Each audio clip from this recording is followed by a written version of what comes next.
We're going to talk now about production coming home, and we're going to hear the producer's perspective and also hear from everybody's favourite streamer, Netflix, about what's happening in the market now and what the long-term impact of this might be on the creative sector and particularly on production companies.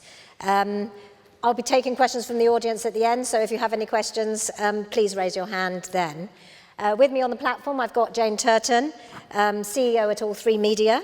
She's got an enviable portfolio of production companies across the globe, as well as a major distribution company. Sanjay Singhal, at the opposite end of the spectrum, CEO and founder of Voltage, a highly successful and truly independent indie. Ralph Lee, Chief Executive of Production at BBC Studios. He's had the challenging task of transforming production into a commercial entity at the BBC that can now supply all broadcasters rather than just BBC channels, and of course streamers. And then Brandon Riegg, who has kindly flown in from LA, Vice President of Unscripted and Documentary at Netflix, and the man we all want to impress. What's it like being the most popular man in the room, Brandon? So I'm going to start by just talking about what the market is like for producers. Obviously, we've come through a horrendous year with the pandemic. But on the other hand, we're hearing of all these opportunities now. And in lots of ways, it seems like British content and British producers are more in demand than ever. Jane, is that how it feels? Yeah, look, I mean, I think Kenton actually raised a really good point earlier. It's a mixed market, I think, at the moment. I think we're under an intense pressure. There's no doubt about that, for maybe some very good reasons. So I guess that's the point. The intense pressure is around, there is a skill shortage, there's no doubt. We are facing pretty rampant inflation in production, at least 10%, I would say, year on year, so outstripping RPI. We're looking into a sort of buyer community that isn't increasing tariff, so it's not like there's more money to go around. And we've obviously got this whole sort of, you know, semi out of COVID, but not quite, environment, which is difficult. You know, we've got for example, New Zealand production company, which is now just shut. You can't predict that sort of stuff, Lorraine, so it makes it quite difficult. Having said all of that, we're also at a time when the demand is greater than ever, and people like Brandon coming to town to commission British producers is really good news. So you've got like maybe 5, 6, 7 new platforms. They didn't even exist 3 years ago. Netflix did, actually, but you've got the sort of Paramount Pluses, you've got the, you know, the Peacocks, you've got the HBO Max buying much more, etc. So it's a sort of mixed response, I guess. On one hand, that increased demand and COVID have created some short-term problems. On the other hand, the long term of it has to be good because that's about demand and competition, and it's good. So I think broadly very positive, but some short-term challenges. Sanjay, is it the same for you, or do you have a different perspective? No, I mean, at the risk of repeating some of the things Jane's saying, I think in terms of opportunity, in terms of appetite for ideas and the opportunities for an indie out there, it's insatiable demand. It's almost like the opposite problem we've had before. How do you meet that demand in terms of just the veracity that there is for innovative, scalable ideas? In terms of production, I'd say we're, thank God, much busier than we were this time last year, and we've had filming crews filming around the world, and you know, lots of different series in production, which have been fantastic. And I think what's been really heartening is actually seeing companies like Jane's and Ralph's leading the way last year with finding ways out of the pandemic, putting on productions that were really complicated and difficult.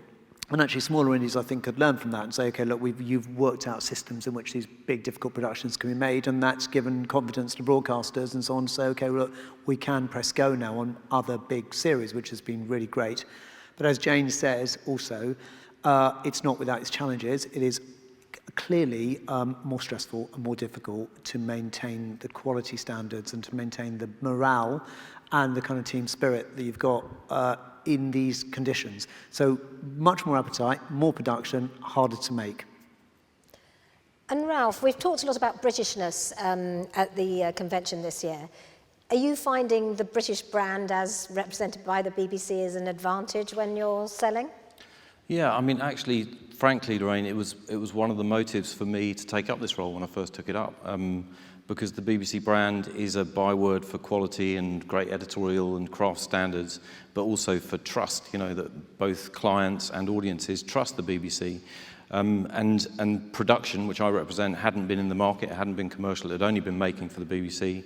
In the last 3 or 4 years, it's evolved an awful lot, you know, and in that time, although the BBC is still our biggest client and we're its biggest supplier, we've now got, I think, over 70 third-party commissions, you know, outside the BBC, both in the UK and globally. And that ranges from work under the UK terms of trade to, you know, big global SVOD deals. And I think in that journey, the BBC brand has been a real asset, particularly, you know, in areas of programming that are kind of effectively beautifully aligned with the BBC brand in science, natural history, documentaries, comedy. You know, we've got a brilliant reputation globally for comedy, drama. So I think quite a lot of the focus of the conference has been about the impact on the UK and on the British public service broadcaster system on Britishness in our content, but I sort of see it a bit the other way, which is there's a huge opportunity to take our Britishness and to translate that in other markets and other territories. So I'm a part of the BBC that is already global. You know, we have a network of international production. We've got bases, significant production bases in LA, in Australia, in Mumbai, and they're able to, you know, make under the BBC brand, which I think has some advantages. I mean, I think it's probably true that whereas there's been some criticism during the convention of us being inward-looking as an industry, I think in the production sector you all have to look outward, don't you? Yeah, big time. I mean, we're the opposite of parochial. But Ralph's right, we use the Britishness because a lot of us are very British producers as a positive, as a sales, as a USP, whatever you want to describe it. And it's all about talent. You know, the quality of the talent in this country is simply exceptional. And we all know that. Our challenge now actually is to try to bring more talent in, get them to the level where we can start to help them develop careers, because as you've heard consistently through this conference, there is a talent shortage. Really good, that's great, but we've got to get on with bringing new people in, and that's across everything from production management all the way through to, you know, sort of, you know, the more creative roles. So I think, Lorraine, the Britishness thing is, as Ralph says, you know, hugely positive, but it is about the quality of the British talent, the British ideas, our history of innovation. It's all the stuff we know that we just now need to make sure we can take globally around the world. And I'm sure, I'm teeing Brandon up, but I'm assuming maybe Brandon will nod at that, otherwise he wouldn't be here. Well, that was what I was going to ask Brandon next, is why do you commission from the UK? Because you can commission from anywhere in the world, can't Sure. Well, Jane answered the question for me. Look, it really feels, firstly, that it truly is sort of a golden age of television, right? And the beneficiaries are both the viewers and I'd say the producers that are out there. The UK has, especially in nonfiction and unscripted, such a long legacy and tradition of innovation and creativity. I mean, some of the most enduring unscripted formats came from UK producers. And so as we've expanded into that genre within Netflix, it would have been naive of us to think that we would only look, you know, within the US. And I've had the privilege of working on a lot of UK formats in the US prior to Netflix. But look, there's a ton of creativity here, and I think once we open the doors, so to speak, we got a lot of great both ideas and sort of relations with both the production companies here as well as the PSBs, to be totally honest. We do a lot of co-productions with the PSBs, and we're very proud to have worked and partnered with a ton of production companies. I've worked with all three of my fellow panelists here. And really, the goal is, let's create great programming that our members can enjoy worldwide. Could you put your finger on something that, you know, is, I don't know, quintessentially British about, or special about what you get from the UK that you don't get from anywhere else? It goes back, I think, again, to a much longer history of making this type of programming within the UK. And so the innovation that we've seen has been more pronounced here. I'd say, you know, Too Hot to Handle is a great guilty pleasure, and that was something that was very creative within that genre, the dating and relationship space. But even, you know, more locally focused shows, Sunderland Till I Die was a great docuseries we did on the Sunderland Football Club. And again, there's a storytelling element and a care and a thoughtfulness that I think the UK producers bring to all the programming that we've had on service. So again, innovation, creativity, that is sort of front and center, and I think really part and parcel with what the UK does so well. It's not just that we're cheap. No, and by the way, I think that meme has been running around, and it's the size of a budget doesn't dictate how successful or popular a show is. Our approach has always been, look, what is the right budget to help the producer realize the fullest vision of their show? And we try not to overpay. We certainly try not to underpay. We have certain shows that I think, from a scale perspective, we want them to be big global swings, and we pay appropriately. And then we have shows that are less costly that we're equally fond of. But I think we look at it as paying the appropriate budget, again, to be the best partners we can be with the producers and the production companies. Now, one of the things that obviously you don't get when you make shows for Netflix, you might get, or the other streamers, you might get a very large budget or a larger budget than you would get for the PSBs, but you don't get your rights. And up until now, indies have largely relied on secondary revenue from rights, from tape sales, from format fees, etc., to see them through the bad times. I'm sure they particularly came in useful last year. I mean, is the upside worth sacrificing the rights for? Well, it's not new. That's the first point. We talk about this like this is a new thing. It's not a new thing. It's a pre-terms of trade thing. So the British market used to look like that. It then became a cable thing. So that's the cable model, remember, Lorraine? And actually it's now an SVOD thing where typically Brandon and Brandon's peer group will take pretty much an assignment of all rights.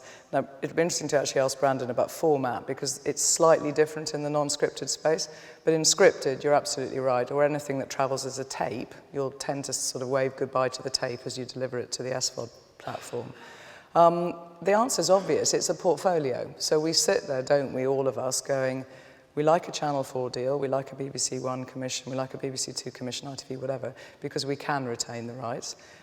But in return, they tend not to fully fund. And by the way, the terms of trade cut both ways, so there's huge advantage going to them and to the producer from that deal, versus the deal one does with Disney+, Netflix, Amazon Prime, which is different. And you're sitting there all the time. I mean, we're running commercial businesses at the end of the day. We're running commercial businesses with creative focus, but we're business people. We don't have to take the deal. If we decide we've got some sort of weird prejudice against Netflix and the fact they take rights in scripted, we can go and sell the show to someone else who won't. So I think we've got to be a bit grown up about this and accept there are just different models out there and it's complex, and complexity is a good thing if you're competent.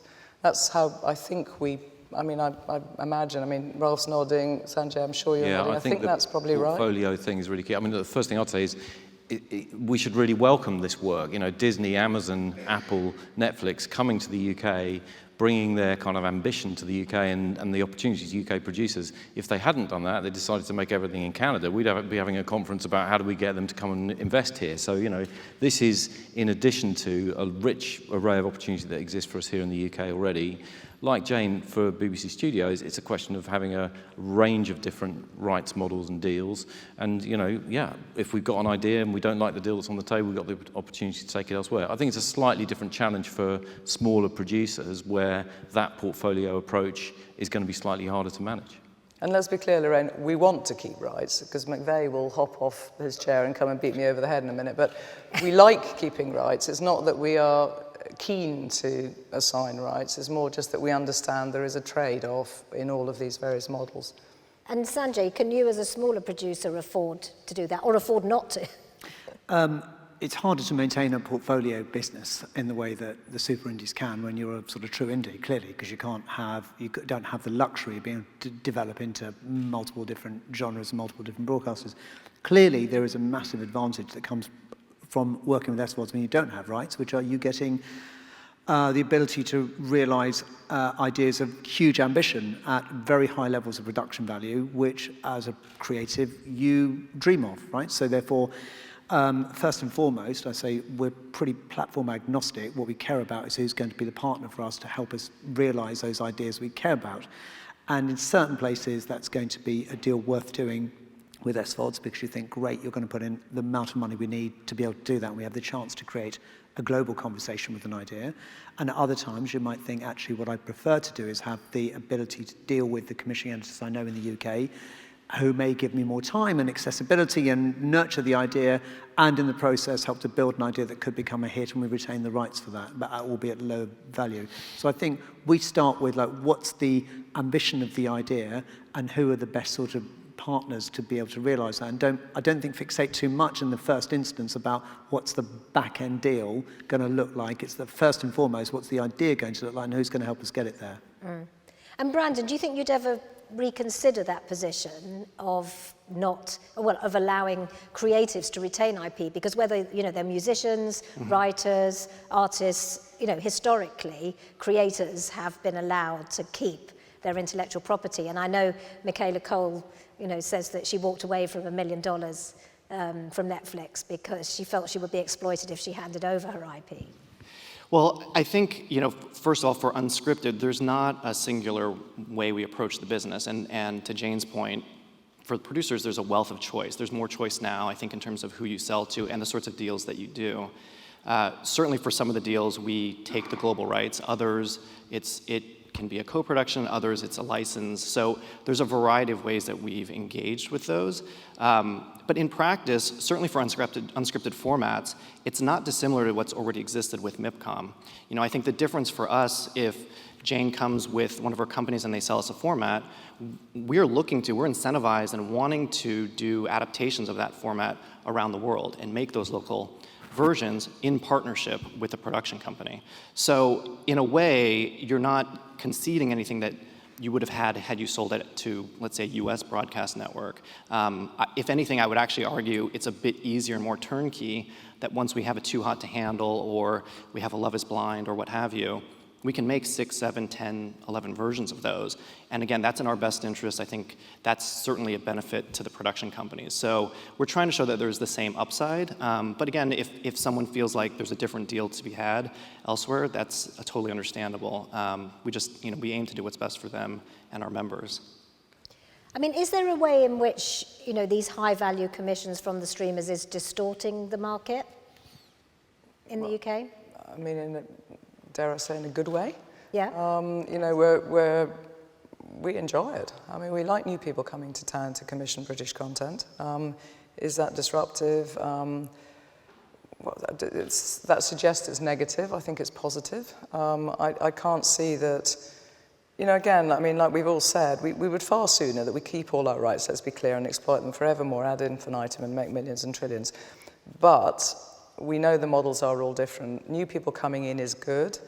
Most of these businesses, remember, ultimately rely on production. I was looking at the numbers just because I thought it might be interesting for the panel. For all three media, 75% of our revenue comes from production. And that's a big number. We've got a lot of revenue that we keep needing to generate, and every one of those is a sale.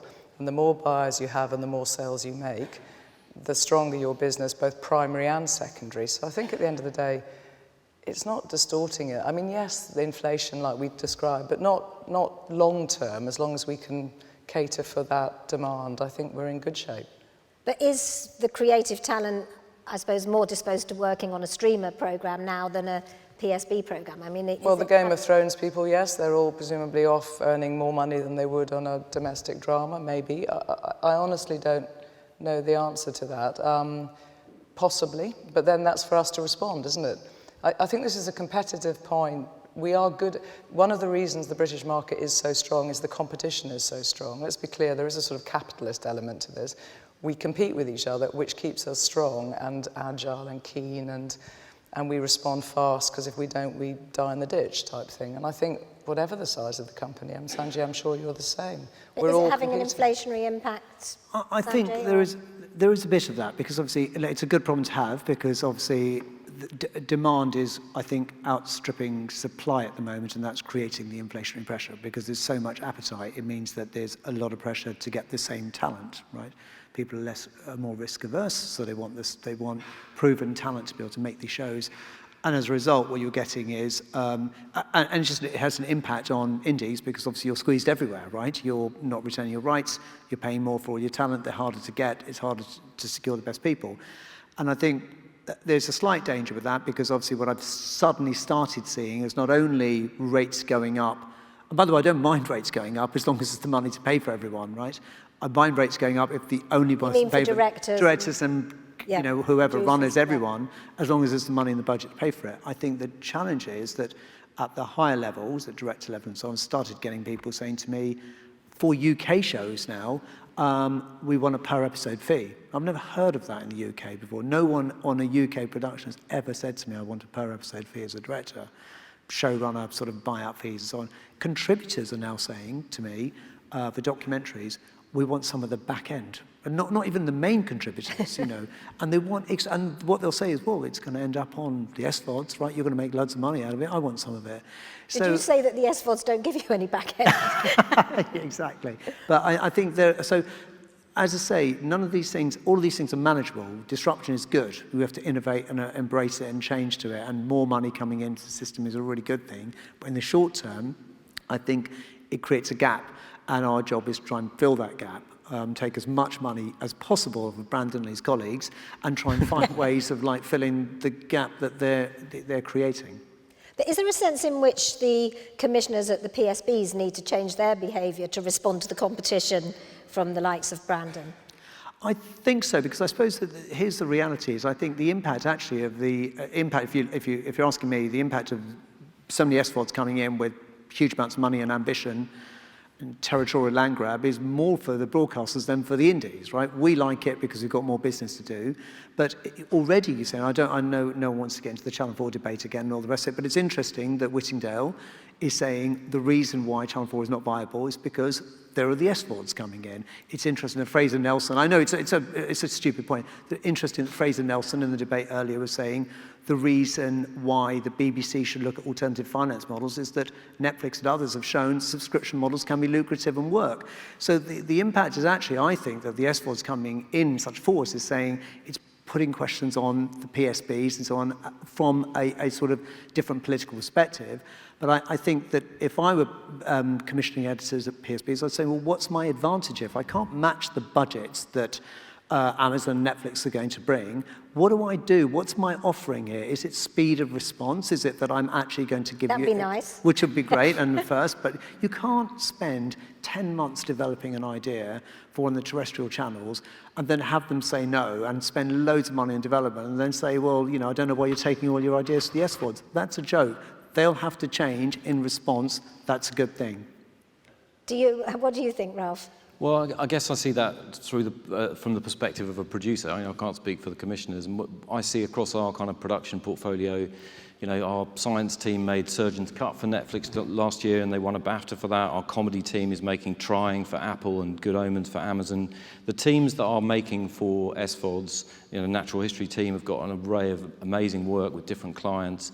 There's no doubt that for them it's a really important part of their evolution, that they're not walled into a singular relationship, that they're out in the market. And there's no doubt that the wider effect of that is production talent wants the badge of honor of going, I'm making a Disney show, I'm making for Disney Plus, I'm making for HBO, I'm making for Apple, I'm making for Amazon, for Netflix. There's a positive about that, because British production talent wants to be in that market.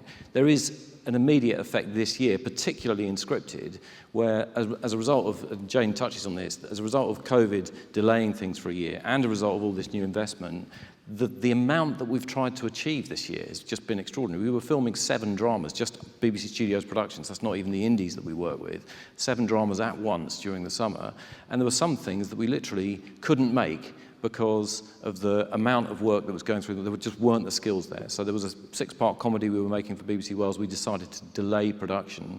And there were also anecdotes going around about disloyalty, people leaving productions halfway through, people doubling their rates. And it is an immediate effect of a big spike of work that's been going on, particularly in scripted this summer.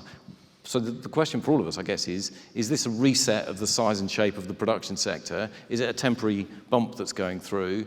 Will those rates normalise, or is it going to have a kind of long-term inflationary effect on the cost of production, which would then have an impact on, you know, on the other producers and other commissioners in the sector? But we don't yet really know, because we're still right in the middle of trying to get the shows delivered.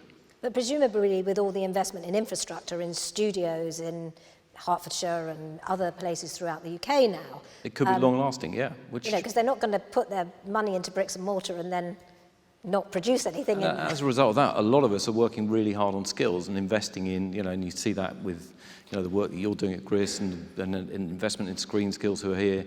You know, there's a huge amount of work going on in the industry to make sure we've got the skills so that when the opportunity comes to town, we've actually got the industry there to make it. Yeah, I mean, I think Sanjay put it best. The real issue is there's a gap in terms of the talent pool and how big it is, right? And the availability versus the demand. And it's really incumbent on all of us and the other PSBs that we invest in broadening and deepening that talent pool so there are enough folks out there that are readily available to hire. So if anything, it's a positive turn in the long run. We're creating more jobs, we're creating more opportunity. In the short term, there's a crunch as we look to build that together. You know, Netflix is participating in the Unscripted TV Skills Fund, along with the PSBs and Screen Skills and PACT. And that's an effort to sort of invest continuously in the UK. It's like, let's grow that talent pool. Separately, you know, we announced our Grow Creative UK initiative, and we have an Inclusivity and Diversion initiative that we're kicking off and funding this year to sort of help underrepresented groups.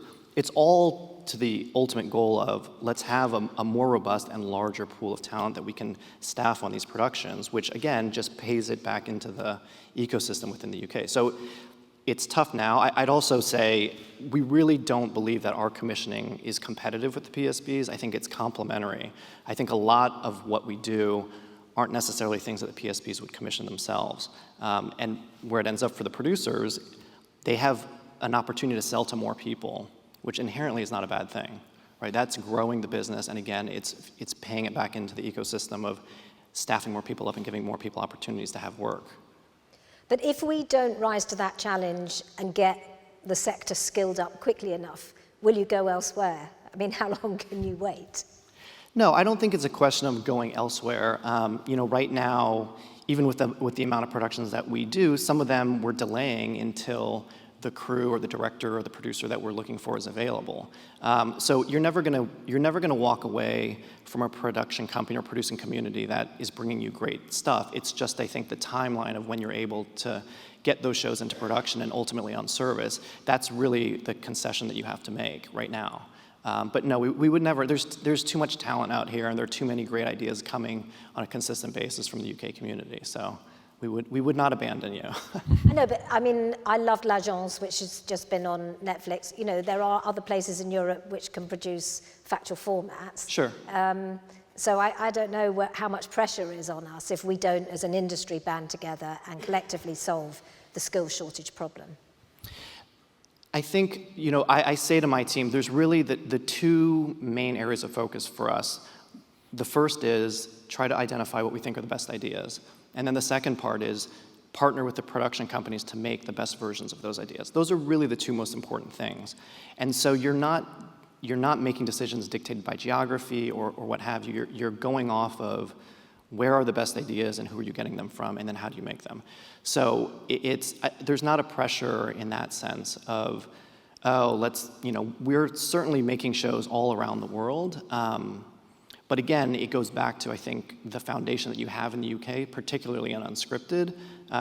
There's always going to be a wealth of opportunity and ideas here that we're going to commission from.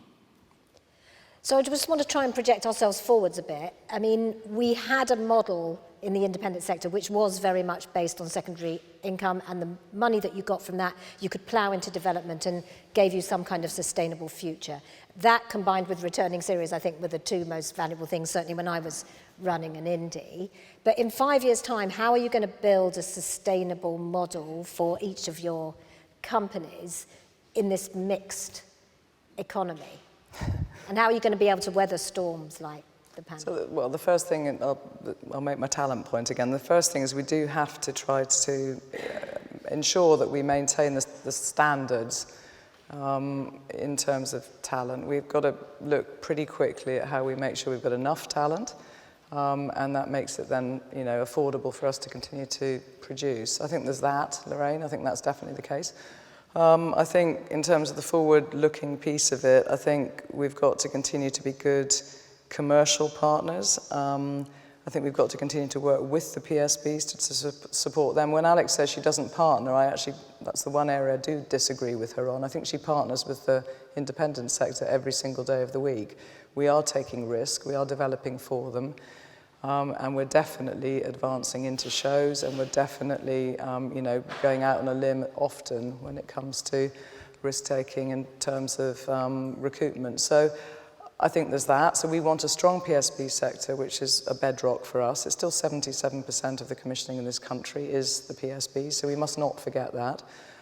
We want strong talent, and I think we've got to be canny commercially as well. You know, these are businesses. Now, we love the fact that we can invest in creative talent, but the thing that allows us to do that is the fact that we make a surplus, which we call a profit, and we reinvest it every year into development and people. So I think nothing's changed in that regard. We're in a tough time currently, as everybody said, because of this inflationary pressure. We've got massive margin compression, by the way, which we haven't called anything quite as naff as that, but we've got proper COVID costs, we've got all this stuff that we're hitting, but we are strong, and I think we will get through that, but we've got to sort of work maybe a wee bit more together. Some of these disability things we were hearing earlier, I think there's a lot more we could be doing as a group of producers and buyers in this country than we've done. We've tended to be a bit disparate since the sort of demise of the big ITV, BBC training scheme days, and I think maybe this is the time when we have to get our heads around how we do more of that. I mean, you're right about the pressures on margins. I see it certainly with the work I do through Channel 4's Growth Fund.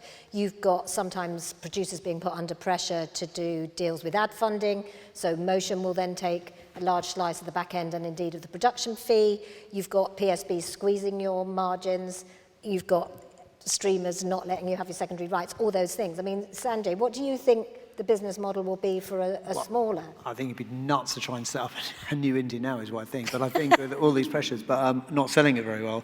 But I'd say, I think, look, there's two things, we've spoken about them already. First of all, you have to find a way of either maintaining your intellectual property rights, or if not, compensating for them disappearing. So that's straightforward. We've had that discussion. If you're getting high budgets from SVODs that compensate because you're making the same money as you would do if you had a hit show, that's fine, obviously. Secondly, though, I would hope, and I would imagine it's in everyone's interest, both in SVOD interest, certainly in linear TV, and certainly in the Indies' interest, is to create returnable shows. So at the moment, I may be wrong and I may not see much of it, but I don't think there's that many of them that I see on the SVODs made by UK companies. There's some huge hits, right? So you've got to handle and Circle and so on, but there's a lot more of them on linear, right? So the thing for me is, the thing that would worry me is just, great, get a load of money in next year, and then the year after, because you made all these limited documentary series, the year after, all those millions just collapse out, because you can make brilliant shows, but it won't come back. So I think the model has to be, how do we evolve towards getting returnable business? And I imagine the SVODs are going to be as driven by that desire as anybody else, because you want brands like we do, right? Yeah, I mean, some series like the Formula One series and, have come back for several series. Are you going to look for more returnables, or do you need constant renewal and new titles to? No, I mean, look, the win is to have perennial sort of formats, right? We have shows that come back year after year.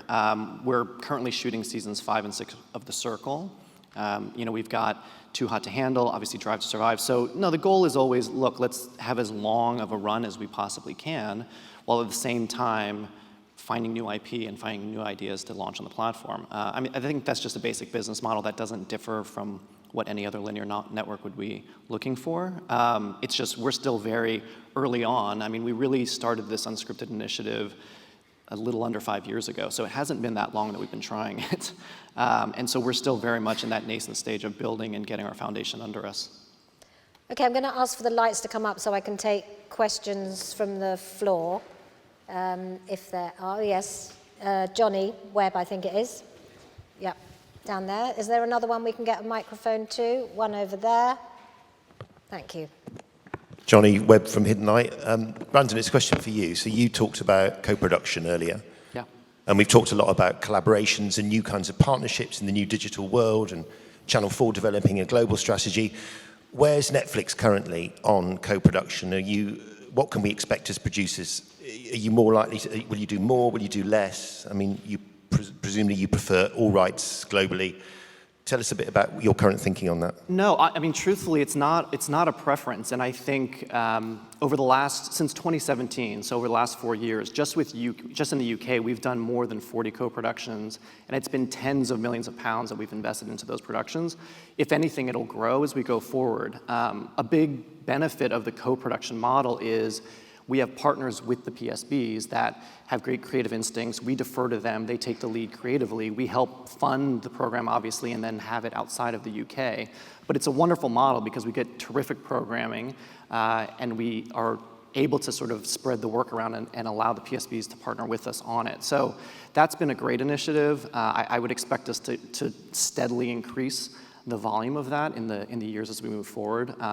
But it's something, again, that's unique to Unscripted in a certain way.